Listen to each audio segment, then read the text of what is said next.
नमस्कार दोस्तों। आज मैं आप लोगों के सामने क्लास 11 के इतिहास विषय के पहले अध्याय लेखन कला और शहरी जीवन से संबंधित महत्वपूर्ण और उपयोगी प्रश्नों और उनके उत्तरों को चुनकर लाया हूँ, जो आपके आने वाले परीक्षाओं में अत्यंत उपयोगी सिद्ध होगा। अब हम चलते हैं लेखन कला और शहरी जीवन से संबंधित महत्वपूर्ण विषयों की ओर, जिसमें पहला प्रश्न है, शहरी जीवन की शुरुआत किस सभ्यता से मानी जाती है? पहला प्रश्न है, शहरी जीवन की शुरुआत किस सभ्यता से मानी जाती है? जिसका उत्तर है मेसोपोटामिया। शहरी जीवन की शुरुआत मेसोपोटामिया सभ्यता से मानी जाती है। अब हम चलते हैं अगले प्रश्न की ओर। अगला प्रश्न है, मेसोपोटामिया सभ्यता किन दो नदियों के किनारे फली फूली? मेसोपोटामिया सभ्यता किन दो नदियों के किनारे फली फूली? जिसका उत्तर है दजला और फरात। दजला और फरात नदियों के किनारे मेसोपोटामिया सभ्यता फली फूली। मेसोपोटामिया सभ्यता दजला और फरात दो नदियों के किनारे फली और फूली। अगला क्वेश्चन है, दजला और फरात नदियों के बीच स्थित मेसोपोटामिया की सभ्यता आजकल किस गणराज्य का हिस्सा है? दजला और फरात नदियों के बीच स्थित मेसोपोटामिया की सभ्यता आजकल किस गणराज्य का हिस्सा है? जिसका उत्तर है इराक। दजला और फरात नदियों के बीच स्थित मेसोपोटामिया की सभ्यता आजकल इराक गणराज्य का हिस्सा है। अगला क्वेश्चन है, मेसोपोटामिया सभ्यता को मुख्यतः इसके अधिकृत दक्षिणी भाग को क्या कहा जाता था? मेसोपोटामिया सभ्यता को मुख्यतः इसके शहरीकृत दक्षिणी भाग को क्या कहा जाता था? जिसका उत्तर है सुमेर और अक्कद। जिसका उत्तर है सुमेर और अक्कद। मेसोपोटामिया सभ्यता को मुख्यतः इसके शहरीकृत दक्षिणी भाग को सुमेर और अक्कद कहा जाता था।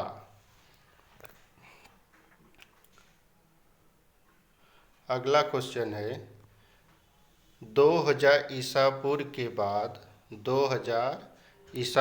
के बाद जब बेबीलोन एक महत्वपूर्ण शहर बना, तब दक्षिणी क्षेत्र को क्या कहा जाने लगा? तब दक्षिणी क्षेत्र को क्या कहा जाने लगा? 2000 ईसा पूर्व के बाद जब बेबीलोन एक महत्वपूर्ण शहर बन गया, तब दक्षिणी क्षेत्र को क्या कहा जाने लगा? जिसका उत्तर है बेबीलोनिया। जिसका उत्तर है बेबीलोनिया। 2000 ईसा पूर्व के बाद जब बेबीलोन एक महत्वपूर्ण शहर बन गया, तब दक्षिणी क्षेत्र को बेबीलोनिया कहा जाने लगा। अगला क्वेश्चन, असीरियाइयों ने उत्तर में अपना राज्य कब स्थापित किया तथा उस क्षेत्र को तब क्या कहा जाने लगा? असीरियाइयों ने उत्तर में अपना राज्य कब स्थापित किया तथा उस क्षेत्र को तब क्या कहा जाने लगा? जिसका उत्तर है लगभग 1100 ईसा पूर्व में तथा उस क्षेत्र को असीरिया कहा जाने लगा। लगभग 1100 ईसा पूर्व में तथा उस क्षेत्र को असीरिया कहा जाने लगा। असीरियाइयों ने उत्तर में अपना राज्य 1100 ईसा पूर्व में स्थापित किया तथा उस क्षेत्र को तब असीरिया कहा जाने लगा। अगला क्वेश्चन, मेसोपोटामिया की प्रथम ज्ञात भाषा क्या थी? मेसोपोटामिया की प्रथम ज्ञात भाषा क्या थी? जिसका उत्तर है सुमेरियन यानी सुमेरी थी। मेसोपोटामिया की प्रथम ज्ञात भाषा सुमेरियन यानी सुमेरी थी। अगला क्वेश्चन, मेसोपोटामिया में पुरातत्वीय खोजों की शुरुआत किस दशक में हुई? मेसोपोटामिया में पुरातत्वीय खोजों की शुरुआत किस दशक में हुई? जिसका उत्तर है 1840 के दशक में। मेसोपोटामिया में पुरातत्वीय खोजों की शुरुआत 1840 के दशक में हुई। अगला क्वेश्चन, यूरोप वासियों के लिए मेसोपोटामिया क्यों महत्वपूर्ण था? यूरोप वासियों के लिए मेसोपोटामिया क्यों महत्वपूर्ण था? जिसका उत्तर है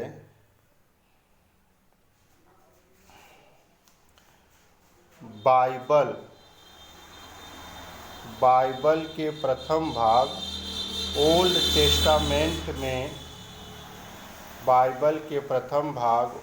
टेस्टामेंट एवं यूरोप के यात्री और विद्वजन मेसोपोटामिया को एक तरह से अपने पूर्वजों की भूमि मानते थे।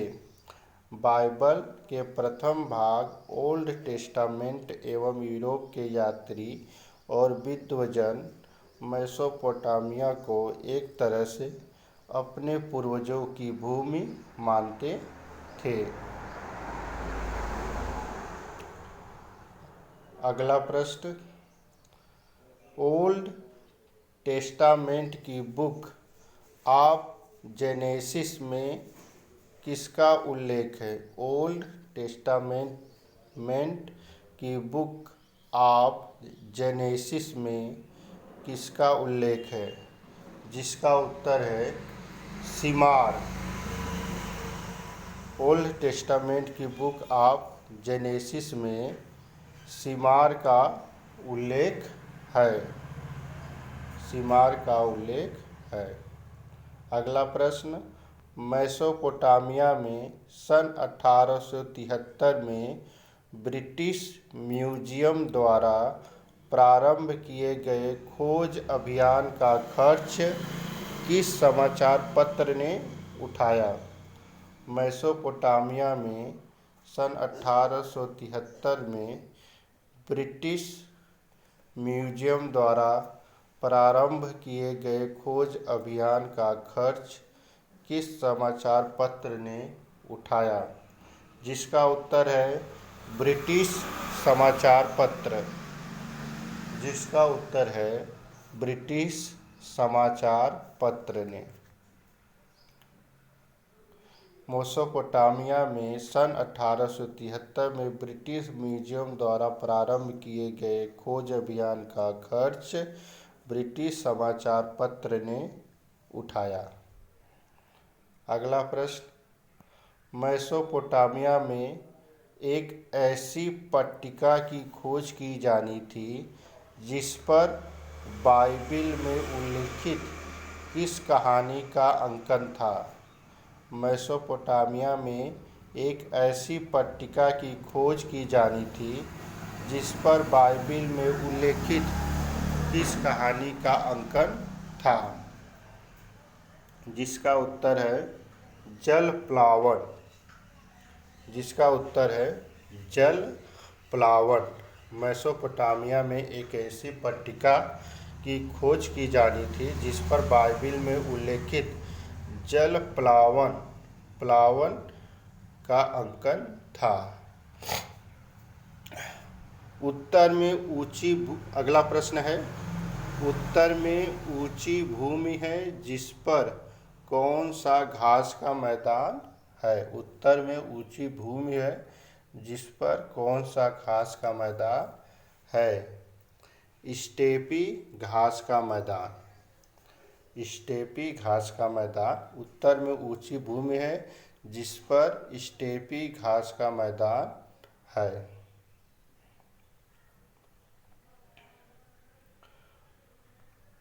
परमेश्वर ने जल प्लावन के बाद भी जीवन को पृथ्वी पर सुरक्षित रखने के लिए किस नाम के एक मनुष्य को चुना।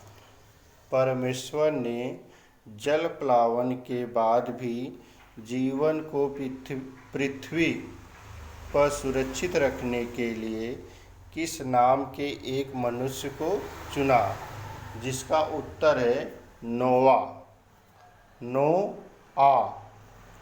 नोआ। परमेश्वर ने जल प्लावन के बाद भी जीवन को पृथ्वी पर सुरक्षित रखने के लिए नोआ नाम के एक मनुष्य को चुना। अगला प्रश्न है, नोआ ने जल प्लावन में जीव जंतुओं को सुरक्षित रखने के लिए क्या बनाया। नोआ ने जल प्लावन में जीव जंतुओं को सुरक्षित रखने के लिए क्या बनाया।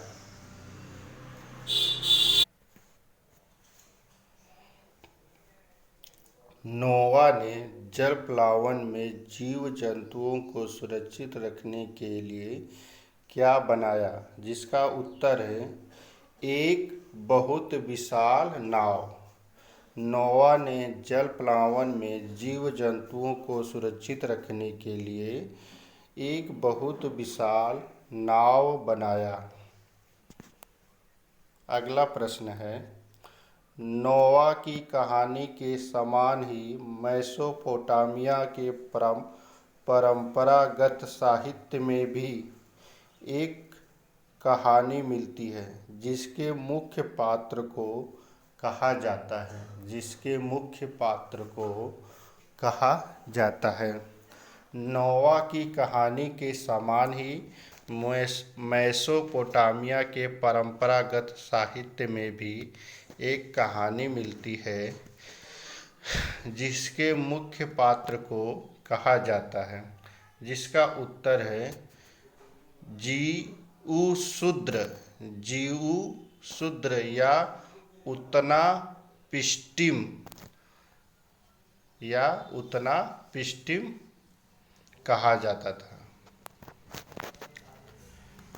अगला प्रश्न है, मेसोपोटामिया के किस भाग में सबसे पहले नगरों और लेखन प्रणाली का प्रादुर्भाव हुआ।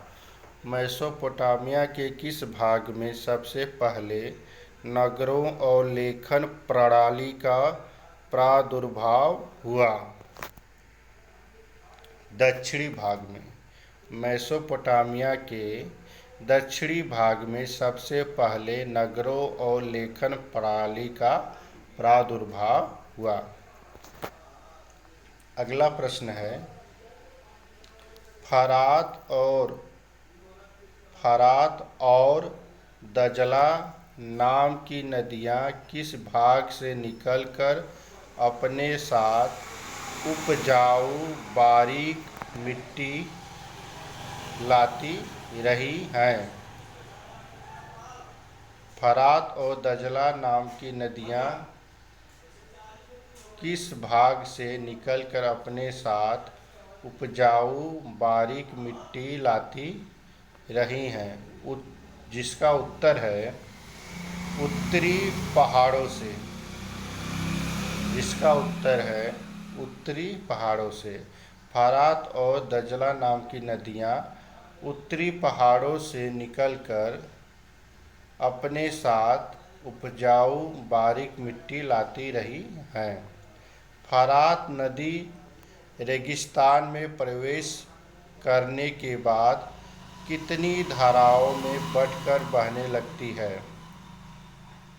फरात नदी रेगिस्तान में प्रवेश करने के बाद कितनी धाराओं में बंटकर बहने लगती है? जिसका उत्तर है कई धाराओं में। कई धाराओं में। अगला प्रश्न है, रोम साम्राज्य सहित सभी पुरानी व्यवस्थाओं में किस भाग को ज़्यादा खेती सबसे ज़्यादा उपज देने वाली हुआ करती थी? रोम साम्राज्य सहित सभी पुरानी व्यवस्थाओं में किस भाग को ज़्यादा खेती सबसे ज़्यादा उपज देने वाली हुआ करती थी? जिसका उत्तर है दक्षिणी मेसोपोटामिया। जिसका उत्तर है दक्षिणी मेसोपोटामिया। अगला प्रश्न है, मेसोपोटामिया सभ्यता के लोग भेड़ बकरियां कहाँ पालते थे? मेसोपोटामिया सभ्यता के लोग भेड़ बकरियां कहाँ पालते थे? जिसका उत्तर है स्टेपी घास के मैदानों, पूर्वोत्तरी मैदानों और पहाड़ों के ढालों पर पाली जाती थी। अगला प्रश्न है, मेसोपोटामिया के प्राचीनतम नगरों का निर्माण किस युग में हुआ? मेसोपोटामिया के प्राचीनतम नगरों का निर्माण किस युग में हुआ? जिसका उत्तर है कांस्य युग में, लगभग 3000 ईसा पूर्व। कांस्य युग में लगभग 3000 ईसा पूर्व। मेसोपोटामिया के प्राचीनतम नगरों का निर्माण कांस्य युग में लगभग 3000 ईसा पूर्व में हुआ।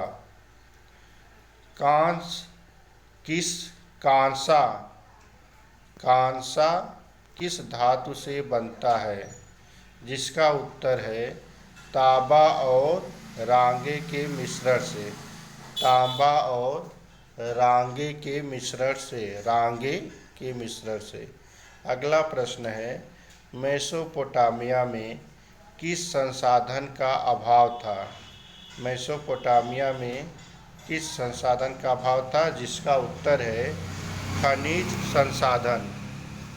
जिसका उत्तर है खनिज संसाधन। प्राचीन काल के मेसोपोटामियाई लोग संभवतः लकड़ी, तांबा, रांगा, चांदी, सोना, सीपी और विभिन्न प्रकार के पत्थरों को कहाँ से मंगाते थे? प्राचीन काल के मेसोपोटामियाई लोग संभवतः लकड़ी, तांबा, रांगा, चांदी, सोना, सीपी और विभिन्न प्रकार के पत्थरों को कहाँ से मंगाते थे? जिसका उत्तर है तुर्की, ईरान और अथवा खाड़ी पार देशों से। तुर्की, ईरान अथवा खाड़ी पार देशों से। अगला प्रश्न है, परिवहन का सबसे सस्ता तरीका सर्वत्र होता है। सर्वत्र होता है। परिवहन का सबसे सस्ता तरीका सर्वत्र होता है। जिसका उत्तर है जलमार्ग। जलमार्ग परिवहन का सबसे सस्ता तरीका होता है। अगला प्रश्न है, मेसोपोटामिया में लोग मेसोपोटामिया में लगभग किस ईसा पूर्व में पहली पट्टिका पाई गई? मेसोपोटामिया में लगभग किस ईसा पूर्व में पहली पट्टिका पाई गई? जिसका उत्तर है 3200 ईसा पूर्व में। जिसका उत्तर है 3200 ईसा पूर्व में। मेसोपोटामिया के लोग किस प्रकार के अगला प्रश्न है, मेसोपोटामिया के लोग किस प्रकार के पट्टिकाओं पर लिखा करते थे? जिसका उत्तर है मिट्टी की पट्टिकाओं पर। जिसका उत्तर है मिट्टी की पट्टिकाओं पर। अगला प्रश्न है, एन मरकर कहाँ का शासक था? एन मरकर कहाँ का शासक था? जिसका उत्तर है उरुक। एन मरकर उरुक का शासक था। अगला प्रश्न है, उरुक एक अत्यंत सुंदर शहर था जिसे अक्सर केवल क्या कहकर पुकारा जाता था? उरुक एक अत्यंत सुंदर शहर था जिसे अक्सर केवल क्या कहकर पुकारा जाता था? जिसका उत्तर है शहर। उरुक अत्यंत सुंदर शहर था जिसे अक्सर केवल शहर कहकर पुकारा जाता था। अगला प्रश्न है, सुमेर के व्यापार की पहली घटना को किसके साथ जोड़ा जाता है? सुमेर के व्यापार की पहली घटना को किसके साथ जोड़ा जाता है? एन मरकर के साथ जोड़ा जाता है। एन मरकर अपने शहर की एक सुंदर मंदिर को सजाने के लिए क्या मंगाना चाहता था? एन मरकर अपने शहर की एक सुंदर मंदिर को सजाने के लिए क्या मंगाना चाहता था? जिसका उत्तर है लाजवर्द और अन्य